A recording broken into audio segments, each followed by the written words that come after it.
So hello guys, আসো আমাদের সাথে আর দেখো আমরা নতুন নতুন এই যে এই বাগানটা হয়েছে, বাগানে আমরা এসেছি। এই যে সব ধান ক্ষেত দেখতে পাচ্ছ, সব ধান। এই দেখো ওই সামনে লিচু গাছের বাগান আছে। আসো ক্যামেরাম্যান এদিকে আসো।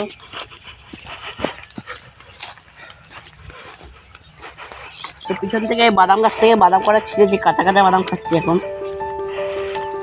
বাদামটা দেখা দাও, বাদামটা দেখা দাও।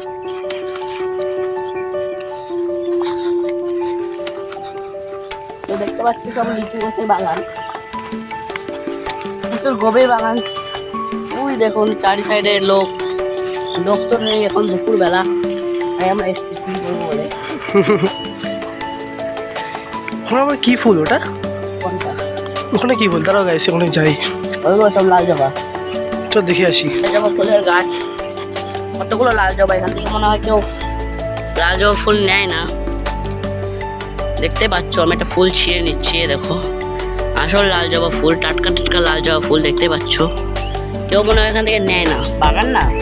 এই দেখুন সব লিচু গাছের বাগান, সব লিচু গাছের। পথে এখানে লিচু গাছ হওয়া শুরু করবে শীতকাল থেকে, আর এখান থেকে এসে লিচু পেরে খাবো। সো আসলে আমরা এসেছিলাম দিদি বাড়ি। এখানে মানে গ্রামঘাট, তো গ্রামঘাটের ভিতরে বাগানটা বেশি বড় হয়। তো আমরা এসেছিলাম দিদি বাড়ি এই ভিডিওটা করার জন্য। আপনারা লাইক সাবস্ক্রাইব করে দেবেন অ্যান্ড ভিডিওটা বড় করে শেয়ার করে দেবেন। সো আমার